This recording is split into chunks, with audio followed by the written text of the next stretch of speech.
592 का प्रातः class. Heading दिया है, मीठे बच्चे तुम बाप की श्रीमत पर चलो तो तुम्हें कोई भी दुख नहीं दे सकता। दुख और तकलीफें देने वाला रावण है जो तुम्हारे राज्य में होता ही नहीं।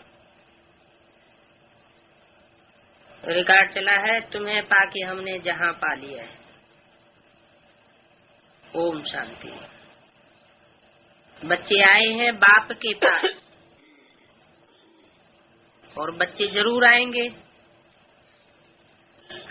ही तब जब बाप को पहचान करके बाप कहेंगे, नहीं तो आए नहीं सकते। बच्चे जानते हैं हम जाते हैं निराकारी बेहद बाप के पास,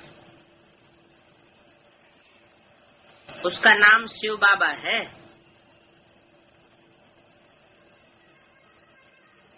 किसका नाम? जो बेहद का बाप है, 2 4 8 10 15 20 50 बच्चों का बाप नहीं, या और जो क्राइस्ट आदि धर्म पिताएं हुए वो करोड़ के बाप हैं। करोड़ मनुष्य आत्माएं क्रिश्चियंस उसको धर्म पिता के रूप में मानते हैं, वो भी लिमिट हो गई। लेकिन जो बापों का भी बाप है वो है शिव बाबा बेहद का, आत्माओं का बाप है। आत्माएं तो मनुष्यों की भी होती हैं, कीट पशु पक्षी पतंगों की भी होती हैं, उनकी तो कोई हद ही नहीं। तो सब आत्माओं का बाप शिव बाबा है, लेकिन उनको अपना शरीर नहीं है। अपना शरीर नहीं है,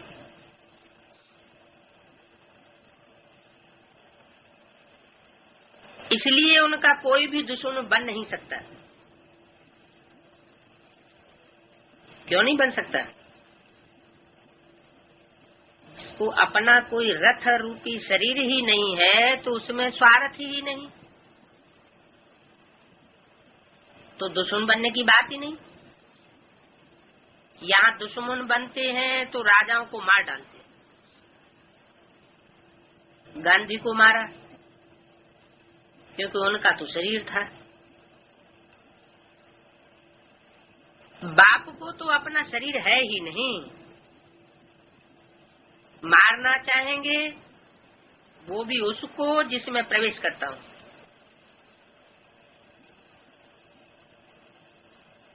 तुमको तो कोई मार काट नहीं सकते।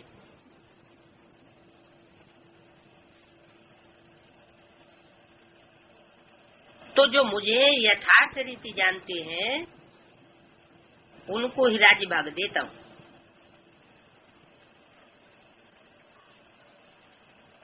यथार्थ,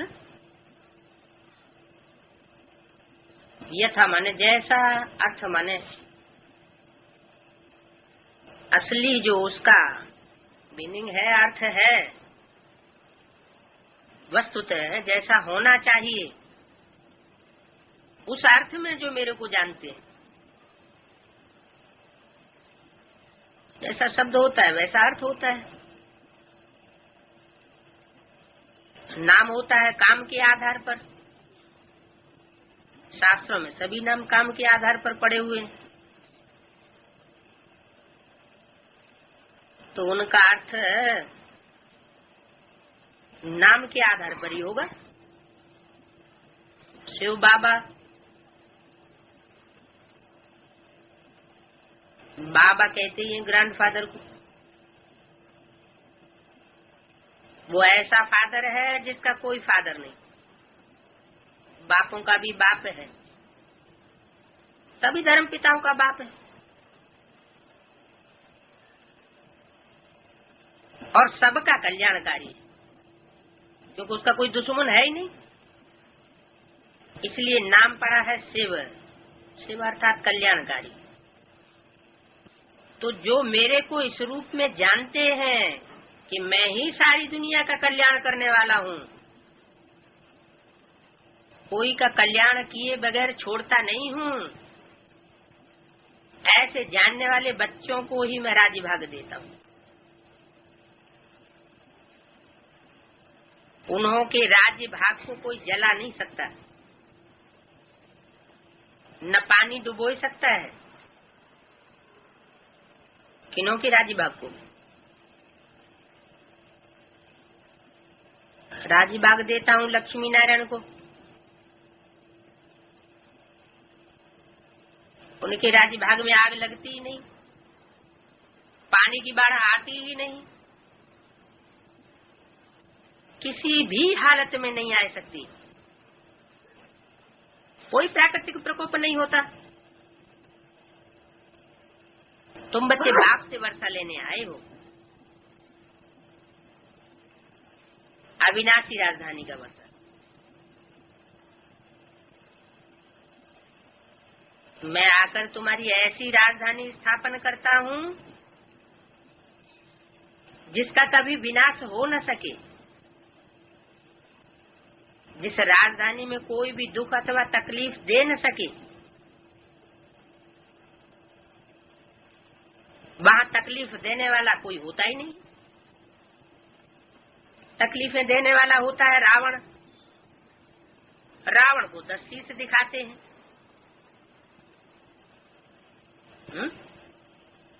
तकलीफें कब मिलती हैं? कि जब हम ऐसे के राज्य में आ जाते हैं जिसको 10 शीश है, जिसकी 10 मतें हैं।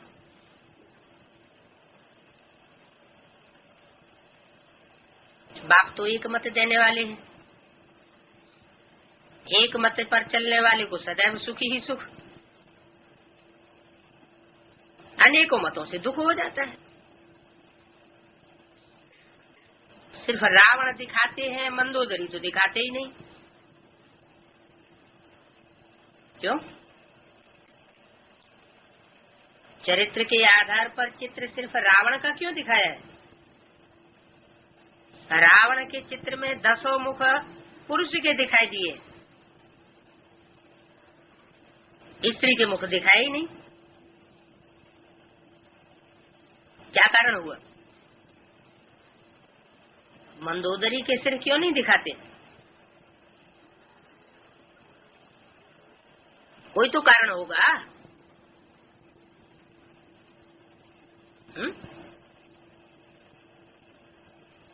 क्योंकि जो भी रावण का पार्ट बजाने वाली आत्माएं हैं, आधार मूर्ति में से जो ब्राह्मणों की आधार मूर्त दुनिया से निकलती हैं, अथवा बीजरूप आत्माओं की दुनिया से निकलती हैं, वो सब पुरुष चोले में होती है। पुरुषों को ही बाबा ने बोला है सब है दुर्योधन दुशासन। सब कन्या माताओं के लिए कभी नहीं बोला कि सब कन्याएं माताएं पुरुष वो जो दुर्योधन दुशासन है या सूपनखा पूतना है। हाँ, कभी कभी कोई कोई हो सकती है। तो स्त्री चोले में उतना अहंकार नहीं होता, ज्यादा देह अहंकार होता है पुरुष चोले में। और जो भी बीज रूप आत्माएं हैं दूसरे दूसरे धर्मों की, विधर्मियों की या विदेशियों की, वो पुरुष चोले में है। ब्राह्मणों की दुनिया की ही यादगार बनती है भक्ति मार्ग में। इसलिए बोला कि रावण को भक्ति मार्ग में जो 10 शीश दिखाते हैं वो पुरुष चोले में दिखाते हैं। यहाँ बाबा ने बताया तो ब्राह्मणों की दुनिया में 5 स्त्री मुख दिखाई दिए हैं, 5 पुरुष मुख दिखाई दिए हैं। लेकिन वास्तव में वो स्त्री है नहीं स्वभाव संस्कार से। अनेक जन्मों के स्वभाव संस्कार की बातें हैं। रावण का मंदा उदर नहीं दिखाएंगे।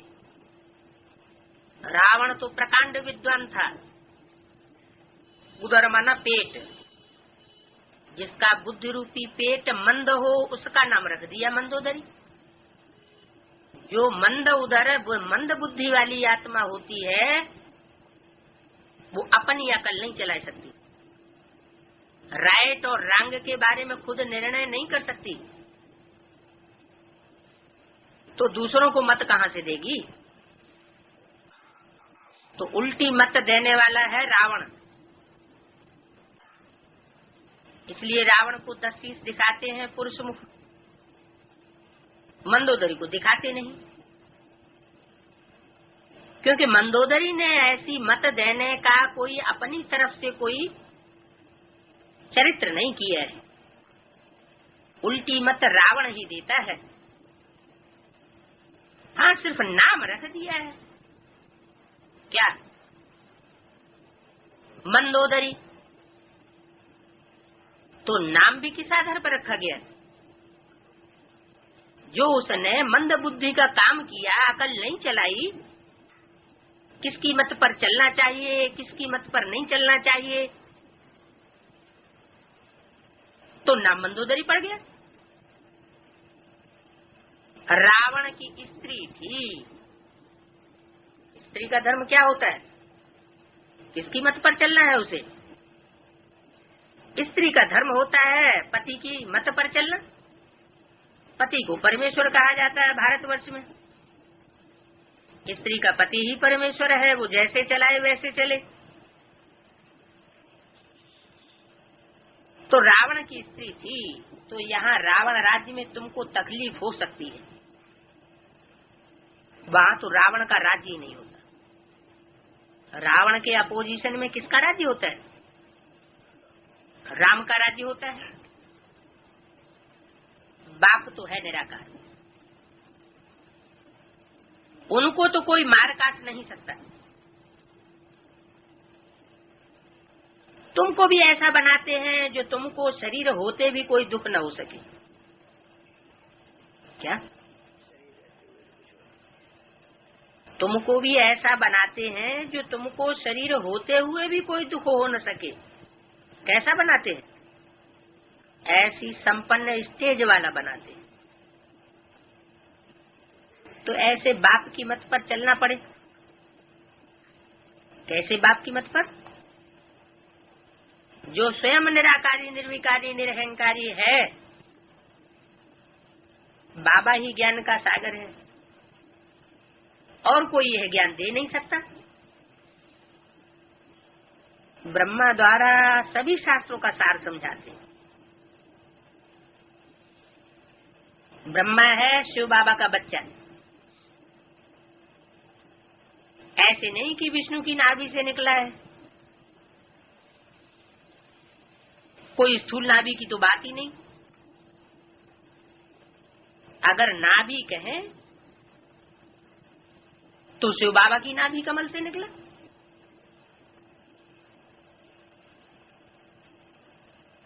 तुम भी शिव की नाभि से निकले हो।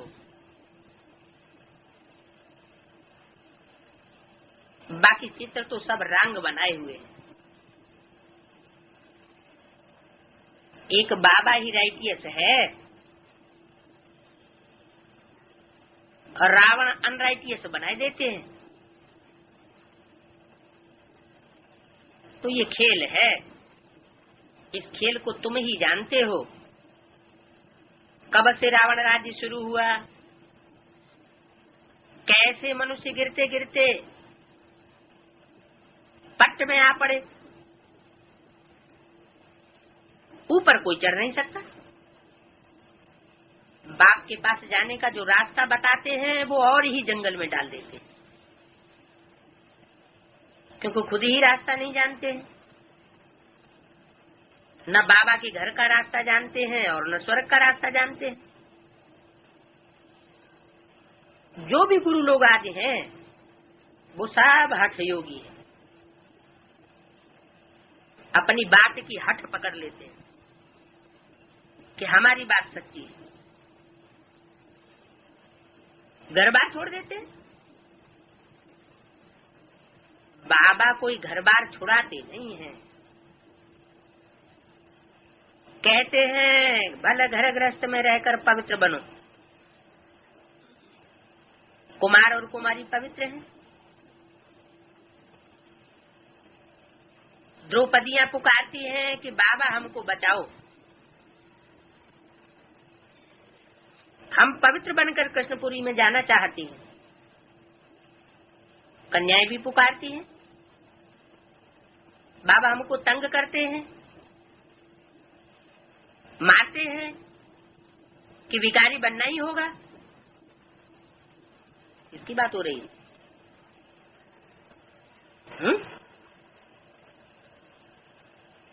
द्रौपदियों में कौन कौन आ गया? माताएं और कन्याएं भी पुकारती हैं, बाबा हमको तंग करते हैं। कौन सी कन्याएं बाबा बोलती हैं? दुनिया की। तो समर्पित नहीं, घरगृहस्थ में रहती हैं, तो बाबा हमको तंग करते हैं, मारते हैं कि विकारी बनना ही होगा। पहले कन्या के माँ बाप भी पांव पड़ते हैं, क्योंकि माँ बाप पतित बन जाते हैं, तो फिर पुकारते हैं ये पतित पावन आओ। अभी बाबा कहते हैं कुमारियों तुम पतित न बनो, नहीं तो फिर पुकारना पड़ेगा। क्या?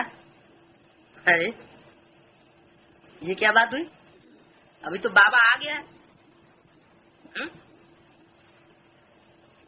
जिन कुमारियों से कह रहे हैं बाबा, अब बाबा कहते हैं, तो जिन कुमारियों से कहते हैं उनको बाबा मिला नहीं क्या? मिल गया ना? तब तो कहते हैं कि हे कुमारियों पतित न बनो। अगर पतित बनोगी तो फिर पुकारना पड़ेगा, माना? अभी बाबा मिला हुआ है तो डायरेक्शन दे रहा है, फिर पुकारना पड़ेगा कि माना? बाबा कहीं भाग जाएगा क्या? इससे इशारा क्या मिला? 69 में क्या हुआ?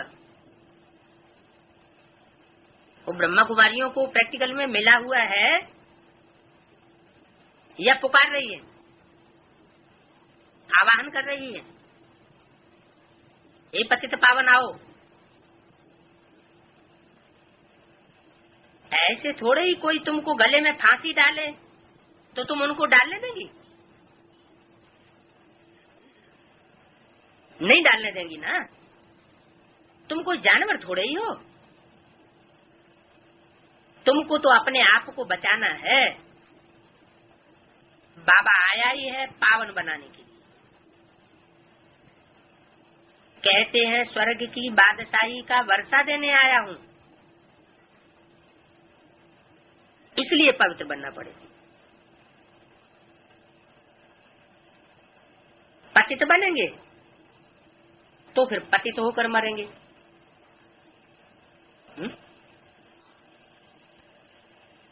ये क्या बात हुई? ब्राह्मण बनने के बाद भी अगर कोई पतित ही बनते रहे तो बुद्धि पतन में जाएगी ना। तो पतित होकर मरेंगे मतलब बुद्धि पतन के गर्त में जब चली जाती है तो अंत मते सुगति हो जाती है। इसलिए बोला पतित बनेंगे तो पतित होकर मरेंगे, स्वर्ग के सुख देख नहीं सकेंगे। माना इन आंखों से स्वर्ग के सुख नहीं देख सकेंगे। स्वर्ग के सुख नहीं देख सकेंगे का मतलब ये नहीं कि अगले जन्म में नहीं देख सकेंगे। जिन्होंने ज्ञान लिया बाबा का वो अगले जन्म में तो आएंगे ही, कोई न कोई जन्म में स्वर्ग में तो आएंगे ही। सतयुग में नहीं आएंगे, त्रेता में आएंगे, लेकिन स्वर्ग के सुख देख नहीं सकेंगे। इसका असली अर्थ क्या हुआ? इस जन्म में इन आंखों से स्वर्ग के सुख देख नहीं सकेंगे। स्वर्ग में तो बहुत मौज है, हीरे जवाहरातों के महल है, ये हीरे जवाहरातों के महल। बाबा तो बेहद की भाषा बोलते हैं। हीरा माना ज्ञान की चमक मारने वाली आत्माएं,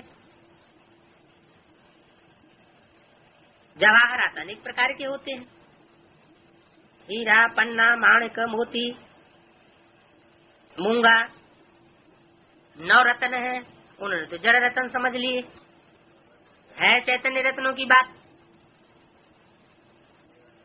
महल किला को कहा जाता है। बाबा जिस दुनिया की रचना रच रहे हैं वो तो संगठन का किला होगा।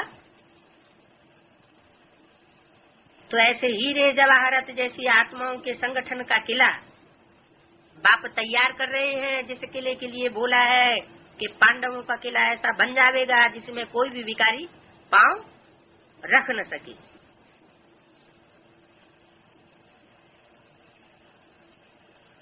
तो ऐसे ऐसे महल हैं स्वर्ग में, वही राधे कृष्ण फिर लक्ष्मी नारायण बनते हैं। तो लक्ष्मी नारायण को भी इतना प्यार करना चाहिए, कितना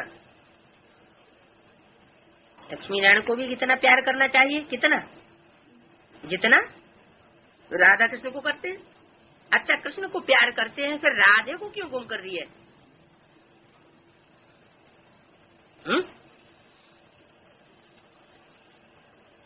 क्या कारण? कृष्ण को प्यार में आकर के झूला झुलाते हैं, राधे को क्यों नहीं झुलाते?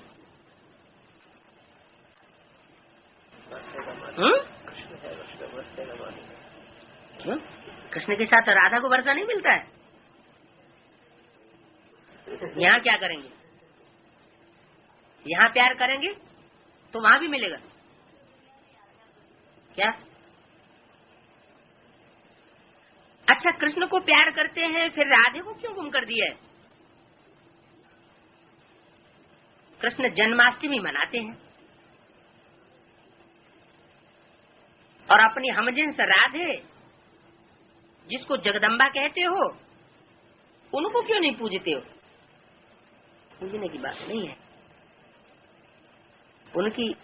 उनकी जन्मतिथि क्यों नहीं मनाते हो? जगदम्बा की पूजा तो होती है, ऐसे थोड़े कि जगदम्बा की पूजा नहीं होती। पूजा तो होती है, लेकिन जन्माष्टमी जैसे कृष्ण की मनाते हैं वैसे राधा की जन्माष्टमी नहीं मनाते हैं। जन्म तो स्थूल बात हो गई, जन्म मनाना, लेकिन वास्तव में बेहद में जन्म का अर्थ क्या है? प्रत्यक्षता रूपी जन्म।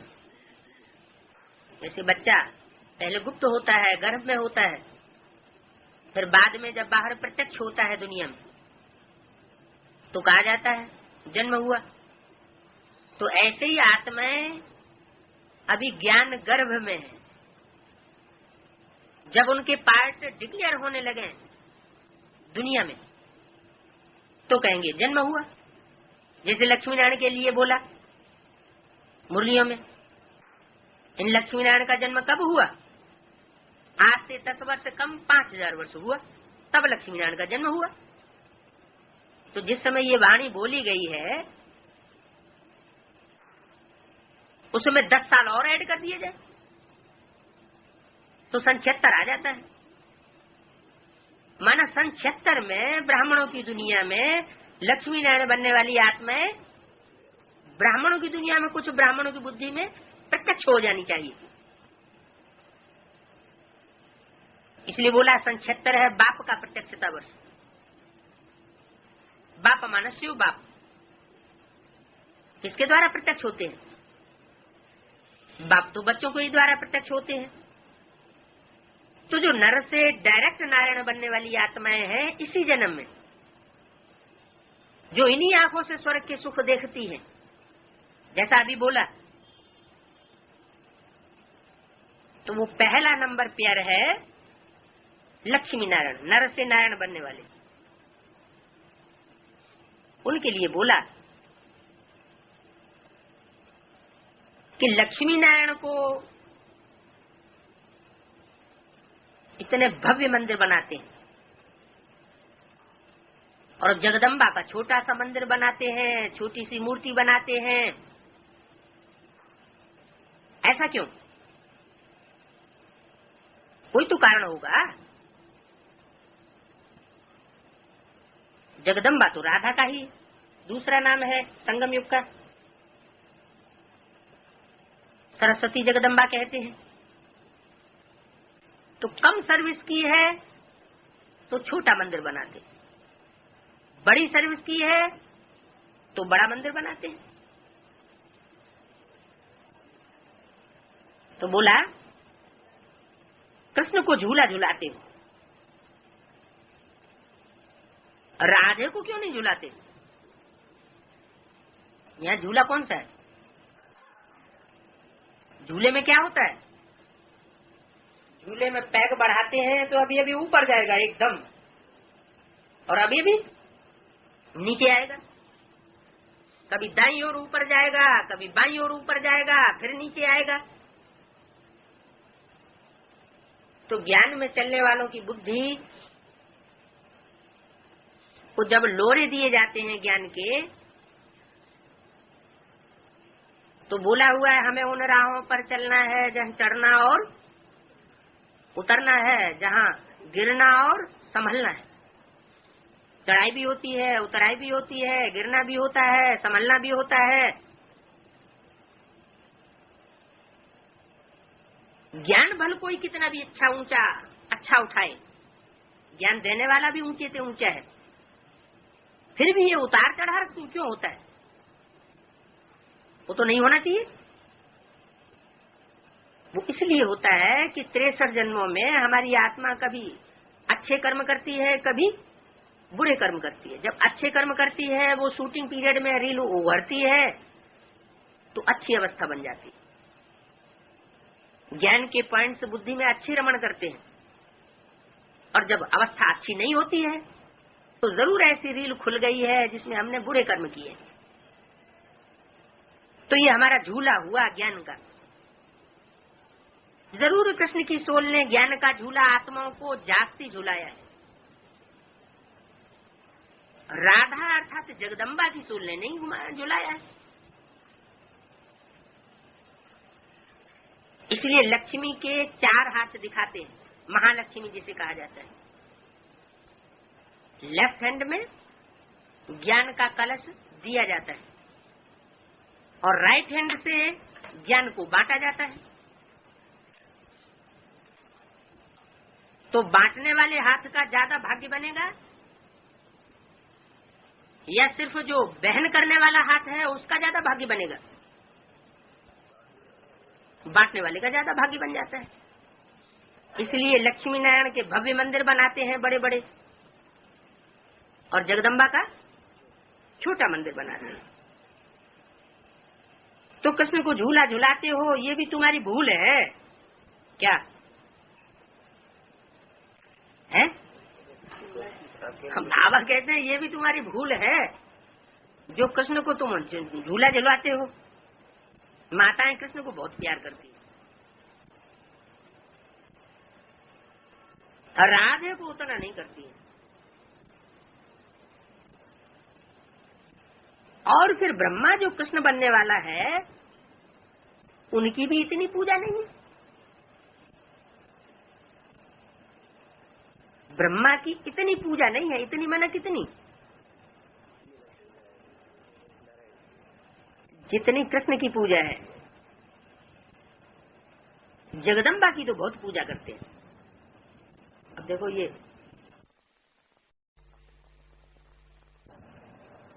ब्रह्मा की इतनी पूजा नहीं है। इतनी माना कितनी? जितनी कृष्ण की पूजा है। जगदम्बा की तो बहुत पूजा करते हैं। अब देखो ये वो मुरली जो है वो 2 बातें हो गई यहाँ पर। क्या नहीं? ऊपर कह दिया जिसको जगदम्बा कहते हो उनको क्यों नहीं पूजते? तो क्या ये बात सही है कि जगदम्बा को पूजा नहीं होती है? पूजा तो होती है। फिर यहाँ क्यों कह दिया कि जगदम्बा को क्यों नहीं पूजते? माना जिस समय मुरली चल रही है उस समय जो सोल थी जगदम्बा के रूप में पुकारी जाती थी, कौन? ओम राधे, उनकी पूजा नहीं। वही आत्मा जब किसी दूसरी सोल में प्रवेश करती है फिर संसार में जगदम्बा के रूप में प्रत्यक्ष होती है, तब उसकी पूजा होती है। इसलिए बोला वहाँ बोला है उनके लिए, और फिर यहाँ बोला है ब्रह्मा जो कृष्ण बनने वाला है उनकी इतनी पूजा नहीं है, जगदम्बा की तो बहुत पूजा करते हैं। तो यहाँ जगदम्बा किसके लिए इंट्रोड्यूस किया है?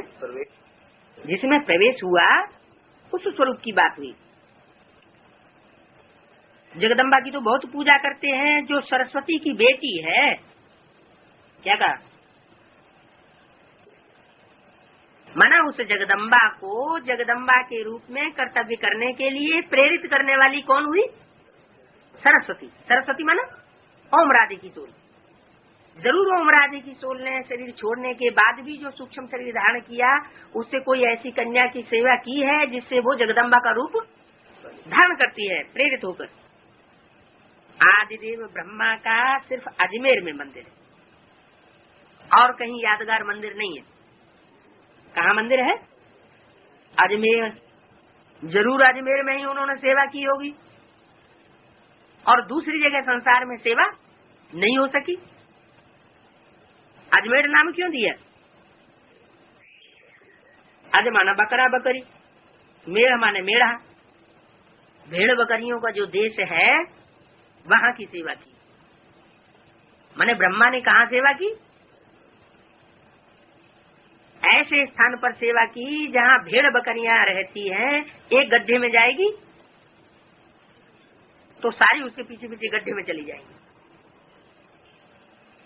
भेड़ बकरियों में मैं और अहंकार का भाव ज्यादा हो जाता है कि हमने ऐसा किया। तो ऐसे स्थान का नाम रखा है अजमेर। सिर्फ अजमेर में पूजा होती है ब्रह्मा की, और विष्णु और शंकर की पूजा चारों ओर होती है। इसका क्या मतलब हुआ कि विश्व की सेवा चारों ओर उन्होंने की है तो उनकी पूजा होती है। उन्होंने सिर्फ माउंट आबू में रह करके भेड़ बकरियों की सेवा की है, इसलिए अजमेर में ब्रह्मा की पूजा गाई हुई है, मंदिर बना हुआ है। अब मम्मा है ज्ञान ज्ञानेश्वरी। अभी मम्मा है ज्ञान ज्ञानेश्वरी, फिर क्या बनेगी? राज राजेश्वरी बनेगी। दूसरा पेज। कोई स्वर्ग की आदि देवी नहीं है। ज्ञान ज्ञानेश्वरी तो है, ज्ञान सुनना, ज्ञान सुनाना, ज्ञान का मनन चिंतन मंथन करना, ये तो ब्राह्मणियों का धर्म है। तो ज्ञान ज्ञानेश्वरी तो है, लेकिन ब्राह्मणों की पूजा नहीं होती है। देवी देवताओं की तो पूजा होती है। तो अभी वह कोई स्वर्ग की आदि देवी नहीं है, अभी नहीं है। अभी शब्द क्यों लगाया? न कोई 8 भुजाएं हैं कि संपन्न रूप में कोई 8 भुजाएं हो। हाँ, जब वह प्रवेश करती है तो प्रवेश करके जो सेवा संपन्न स्टेज पर पहुंचती है तो कोई ऐसी 8 भुजाएं निकलती हैं आत्मा रूपी, जो विशेष सहयोगी आत्माएं बनती है जगदम्बा की। तो उनका यादगार बनता है 8 भुजा। मंदिर में 8 भुजाएं दिखाई हुई है यादगार मंदिर में। बाप कहते हैं माया के राज्य में सब झूठ ही झूठ है। क्या? क्यों? 8 भुजाएं दिखाई है तो झूठ क्यों हुआ है? 8 भुजाएं जगदम्बा की दिखाई है तो झूठ है क्या है? है? क्या समझाने के लिए? कि जगदम्बा की सहयोगी 8 भुजाएं बनी है, ये बात झूठ है क्या? झूठ नहीं है, सहयोगी तो बनी है, लेकिन सच्चा सिर्फ एक ही है। एक सत्यनारायण की कथा गाई हुई है और बाकी किसी दूसरे की कथा सत्यनारायण के रूप में नहीं गाई है। इसलिए बोला कि जगदम्बा को 8 भुजाएं दिखाई हैं। बाप कहते हैं माया के राज्य में साहब झूठ ही झूठ है, एक बाप ही सत्य है जो सत्य सत्य बताते हैं, मनुष्य से देवता बनने के लिए बताते हैं। क्या बताते हैं कि जो एक सच्चा सत्यखंड स्थापन करने वाला है उसकी मत पर ही चलना चाहिए, उसे ही पहचानना चाहिए। औरों की मत पर अगर चले तो बेड़ा गर्क हो जाएगा। एक ही बाप सत्य है तो सच बताते हैं, मनुष्य देवता बनाने के लिए बताते हैं। उस जिस्मानी ब्राह्मणों द्वारा तो तुम कथाएं आदि सुनते सुनते इस हालत में पहुंच गए। अब मौत सामने खड़ा हुआ है। बाबा कहते हैं जब झाड़ की जर्जरीभूत अवस्था होती है तब कलयुग के अंत में कल्प के संगम युग पर मैं आता हूँ। कौन से झाड़ की जर्जरीभूत अवस्था होती है? क्यों सन 36 में नहीं आया है? 36 में आया तो, लेकिन प्रत्यक्ष नहीं होता तो आया ना आया बराबर हुआ। बाबा कहते हैं जब झाड़ की जर्जरीभूत अवस्था होती है तब कलयुग के अंत में कल्प के संगम युग पर मैं आता हूँ। मैं युगे युगे नहीं आता हूँ। नहीं आता हूँ तो शास्त्र में क्यों लिख दिया? यादगार गलत लिखी हुई है, झूठी लिखी हुई है। झूठी नहीं लिखी हुई है, लेकिन प्रत्यक्षता अंतिम जो है वो लास्ट में ही होती है। मैं कच्छ मच्छ अवतार वाराह अवतार नहीं लेता हूँ जैसे शास्त्रों में दिखाई दिए कि जानवरों के अवतार लिए। फिर दिखाई क्यों दिए? ऐसी शक्तिशाली आत्माएं हैं तो जिनके द्वारा कुछ न कुछ कल्याण तो हुआ है सृष्टि का, लेकिन वो जानवर के रूप में दिखाई दी। जानवर जो है वो बुद्धि नहीं चला सकता उतनी जितनी बुद्धि मनुष्य चला सकते हैं। मनुष्य अवतार रामकृष्ण को दिखाया है, बाकी सब अवतार जानवरियत के दिखाई दिए हैं। तो मैं कोई ऐसे जानवरों में प्रवेश नहीं करता हूँ। मैं कण कण में नहीं रहता हूँ। कण कण जैसा पार्ट बजाने वाली सभी आत्माओं में प्रवेश होकर नहीं रहता हूँ। तुम आत्माएं भी कण कण में नहीं जाती हो तो मैं कैसे आऊंगा? तुम्हारा भी अपना मुकर्रर रथ होता है। मनुष्य आत्मा कोई हर एक आत्मा में नहीं प्रवेश कर सकती, उनका भी अपना मुकर्रर रथ होता है। तो जब तुम ही नहीं प्रवेश करती तो मैं कण कण में कैसे आऊंगा? जो आत्मा जितनी श्रेष्ठ होगी वो उतने श्रेष्ठ में ही प्रवेश करेगी, या किसी में भी XYZ में प्रवेश कर सकती है? वो तो नहीं प्रवेश कर सकती। तो जब तुम्हारा ये हाल है तो मेरा भी यही होगा। मैं ऊंचते ऊंच हूं तो जरूर किसमें प्रवेश करूंगा? ऊंचते ऊंच में प्रवेश करता हूं।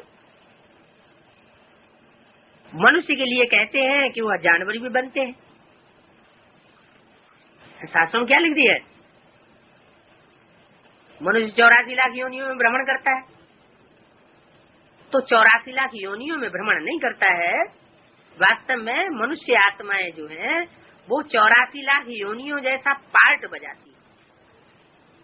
कोई कुत्ते जैसे कामी हो जाते हैं, कोई बिल्लों जैसे लड़ाई लड़ने झगड़ने वाले बन जाते हैं, कीड़े मकोड़ों जैसा भी पार्ट बजाते हैं। बाकी कोई जानवर या पशु पक्षी या कीड़े मकोड़े बनने की बात नहीं है। वो तो अनेक प्रकार की योनियां तो हैं, लेकिन मनुष्य आत्मा अनेक प्रकार की योनियों में प्रवेश नहीं करती। उन्होंने तो आत्माओं को भी बता दिया है कि 84 लाख योनियों में जाती है, तो परमात्मा को भी कच्छ मच्छ अवतार में डाल दिया है। उन 84 लाख योनियों की कोई गिनती तो कर ही नहीं सकता। होती है लेकिन उनकी कोई गिनती कर नहीं सकता। बाप कहते हैं राइट बात, अब मैं तुमको समझाता हूँ। अभी जज करो, 84 लाख जन्म सत्य है या झूठ है? इस झूठी दुनिया में सच कहाँ से आया? सच तो एक ही होता है। बाप ही आकर के सत्य और असत्य का निर्णय करते हैं। माया ने सबको असत्य बनाई दिए, बाप आकर सबको सत्य बनाते हैं। अब जज करो राइट कौन है?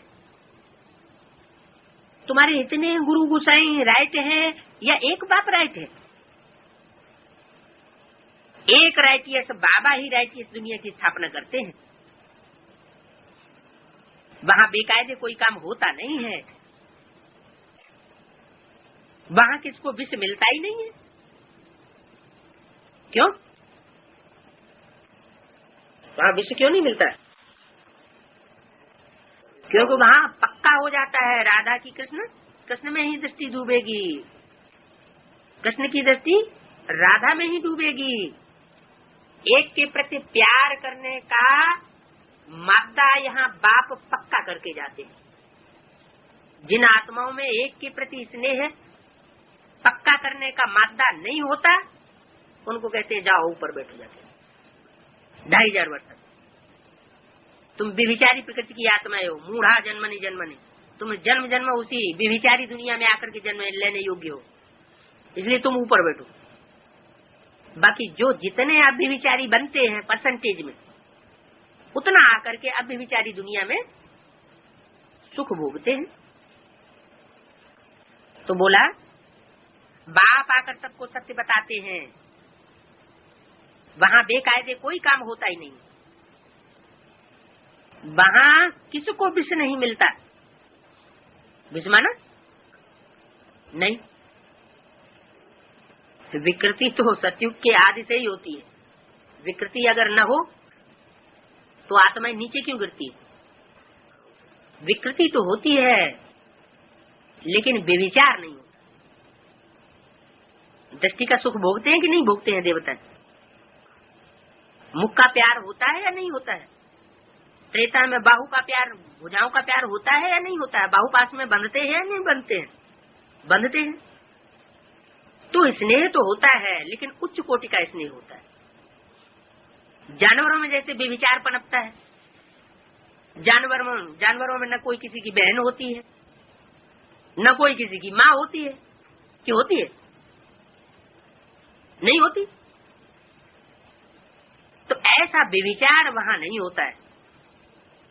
अब व्यभिचारी दुनिया है इसलिए वहां सुख होता है। उसे कहेंगे राइटियस दुनिया।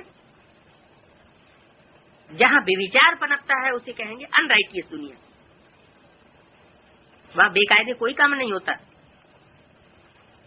तुम जानते हो हम भारतवासी बरोबर देवी देवता थे, अब पतित बन गए हैं। तो पुकारते रहते हैं हे पतित पावन आओ। इसको पुकारते हैं, एवर प्योर को पुकारते हैं। साथ में पतित नहीं आता उसके।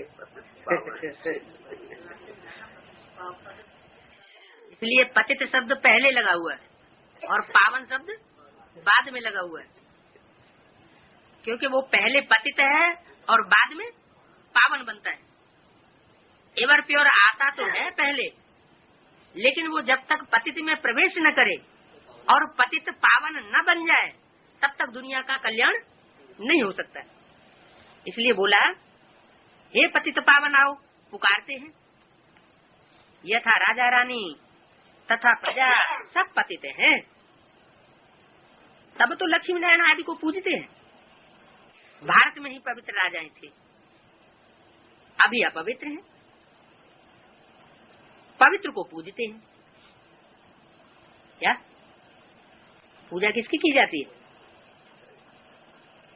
जो सड़कों पर चौराहों पर मूर्तियां रखी हुई हैं, शिवाजी की मूर्ति, लाजपत राय की मूर्ति, नेहरू जी की मूर्ति, गांधी जी की मूर्ति, उनकी पूजा क्यों नहीं करते?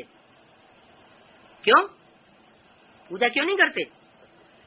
क्योंकि वो भी पतित रहे, पावन तो बने नहीं, इसलिए उनकी सिर्फ मूर्तियां तो हैं लेकिन उनकी पूजा नहीं होती। लेकिन देवताओं की तो मंदिरों में स्थापना करके पूजा होती। अच्छा, शंकर जी की पूजा तो मंदिर नहीं बनता, कहीं कहीं ऐसे ही रिपटा में रख देते हैं। शिवलिंग को तो कहीं भी बना देते हैं, मिट्टी इकट्ठी की, रेत इकट्ठा किया, शिवलिंग बनाया, पूजा की। उसकी पूजा क्यों होती? फिर बिना मंदिर के ही पूजा हो जाती है ना। वो तो विश्व में जहाँ कहीं भी जो भी पार्ट बजाया है वो सब पवित्र है, वो अपवित्र कभी होता ही नहीं। इसलिए बोला पवित्र को पूजते हैं। अब बाबा आकर के तुमको महाराजा महारानी बनाते हैं। पुरुषार्थ करना चाहिए, बाकी 8 भुजा वाला तो कोई है नहीं। लक्ष्मी नारायण को भी 2 भुजाएं हैं क्या? दुनिया में कोई ऐसा मनुष्य हुआ है प्रैक्टिकल में जिसको अनेक भुजाएं हैं? चित्रों में फिर नारायण को सांवरा और लक्ष्मी को गोरा दिखाई देते हैं। क्यों मेहता जी, नारायण को सांवरा क्यों दिखाई देते हैं? ये कौन से चरित्र की यादगार है? तो लक्ष्मी ने काबू नहीं किया क्या? नारायण ने ही काबू किया, लक्ष्मी ने काबू नहीं किया। लक्ष्मी को गोरा दिखाते हैं, नारायण को सांवरा दिखाई दिया। इसका मतलब क्या हुआ? दोनों का पार्ट बजाते हैं। माने लक्ष्मी की आत्मा पहले पति तो बाद में पावन नहीं बनती है, दोनों पार्ट नहीं बजाती। हाँ, फिर हाँ, पुरुष के कंपैरिजन में अभी बताया ना, स्त्री जो है वो कम अहंकारी होती है, ज्यादा अहंकार पुरुष में होता है। तो ज्यादा देह अहंकार होगा तो ज्यादा विकार भी होंगे। तो विकृतियां जो है वो पहले ज्यादा से ज्यादा पुरुष में पनपती है, चाहे वो नारायण जी की चाल चोला क्यों न हो। तो जिस तन में परमात्मा बाप प्रवेश करते हैं वो भले मुकर्रर रथ है, फिर भी लक्ष्मी के मुकाबले जास्ती विकारी होता है पहले। इसलिए बोला नारायण को सांवरा और लक्ष्मी को गोरा दिखाते हैं। कौन दिखाते हैं? भगत लोग दिखाते हैं या ज्ञानी लोग दिखाते हैं? नहीं, ब्राह्मणों की दुनिया में ही ऐसे भगत हैं जिनकी बुद्धि में बात नहीं बैठती है, तो वो ऐसे समझते हैं कि वो भी काला है। कौन? शिव बाप जिसमें मुकर्रर रथ में प्रवेश करता है वो भी काला है। जैसे हम काले हैं वैसे वो भी काला है। तो जगन्नाथ के मंदिर में, श्रीनाथ के मंदिर में सब जगह चेहरा कैसा दिखाई दिया है? काला चेहरा दिखाई दिया है। चित्रों में नारायण को सांवरा, लक्ष्मी को गोरा दिखाते हैं। अब एक पवित्र और एक अपवित्र हो, ये कैसे हो सकता है?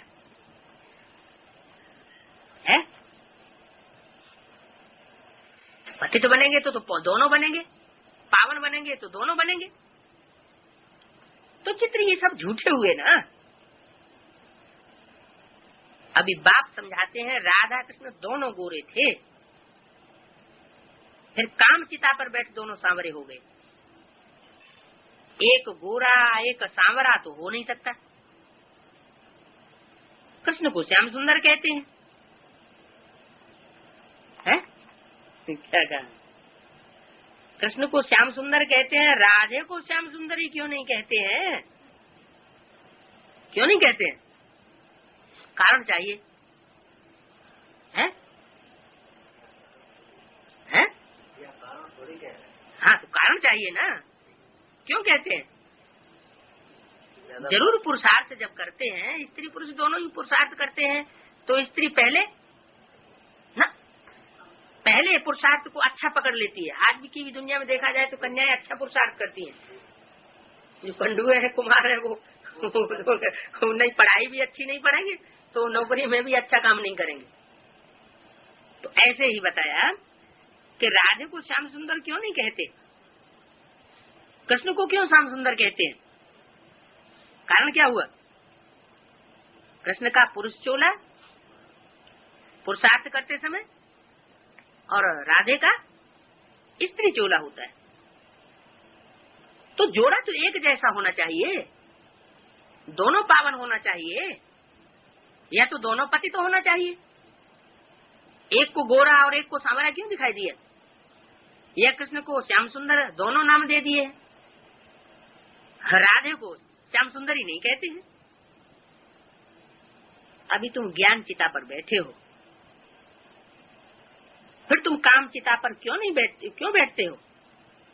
क्या कहा? जब ज्ञान चिता पर बैठ गए एक बार, तो फिर काम चिता पर क्यों बैठते हो? बच्चों को भी यह पुरुषार्थ कराना है। क्या पुरुषार्थ? ज्ञान चिता पर बैठने का। हम ज्ञान चिता पर बैठे हैं, तुम फिर काम चिता पर बैठने की चेष्टा क्यों करते हो? अगर पुरुष ज्ञान उठाता, स्त्री नहीं उठाती है, तो भी झगड़ा पड़ जाता। यज्ञ में विघ्न तो बहुत पड़ते हैं। ये ज्ञान कितना लंबा चौड़ा है। जब से बाबा आया है तो रुद्र ज्ञान यज्ञ शुरू हुआ है।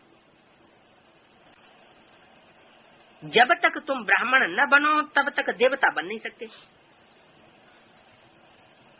शूद्र पतित से पावन देवता बनने के लिए बीच में ब्राह्मण जरूर बनना पड़े। ब्राह्मण बना ब्रह्मा आचार्य, जो ब्रह्मा की बात माने सो ब्राह्मण। ब्राह्मण ही यज्ञ की संभाल करते हैं। जो शूद्र है वो यज्ञ में विघ्न डालेंगे या संभाल करेंगे? जो खुद शूद्र हैं वो यज्ञ में अगर संसर्ग संपर्क में आते हैं ब्रह्मा कुमार कुमारियों के, तो संसर्ग संपर्क में आने पर विघ्न डालेंगे या सेवा करेंगे? विघ्न डालेंगे, संभाल थोड़ी कर सकते हैं यज्ञ की। तो इसमें पवित्र बनना है। बाकी कोई तिल जौ आदि इकट्ठे नहीं रखने की बात है, जैसे और लोग करते हैं। आफत के समय यज्ञ रचते हैं, समझते हैं भगवान में भी ऐसा यज्ञ रचा था। बाप तो कहते हैं ये ज्ञान यज्ञ है, जिसमें तुम आहुति डालते हो। काहे की? विकारों की। देह सहित जो सब कुछ है वो सब आहुति देनी है। सब कुछ ईश्वरीय सेवा में लगाना है, पैसा आदि नहीं डालना है। क्या कहा है? मुरली भी छाप देते हैं, एक तरफ मुरली छाप देते हैं, पैसा आदि नहीं डालना है, दूसरी तरफ पैसा मांगते भी रहते हैं। इसमें सब कुछ स्वाहा करना है। इसके ऊपर एक कहानी भी है। दक्ष प्रजापिता ने यज्ञ रचा। अब प्रजापिता तो एक है। किसने रचा? दक्ष नाम क्यों रखा? यज्ञ रचने में दक्ष था क्या? दक्ष माना एक्सपर्ट, प्रवीण। दक्ष प्रजापिता ने यज्ञ रचा, तो आहुति किसने लगाई दी अपनी? दक्ष प्रजापिता ने यज्ञ रचा, उसमें अपनी पूरी आहुति किसने लगा दी? अरे उसकी बेटी जो थी दक्ष प्रजापति की, उसने अपनी आहुति लगाई दी। सती ने अपने शरीर को दिखाते हैं स्वाहा कर दिया, यज्ञ में कूद गई, तो शरीर स्वाहा नहीं कर दिया, वास्तव में जो देह अभिमान है वो सब स्वाहा कर दिया।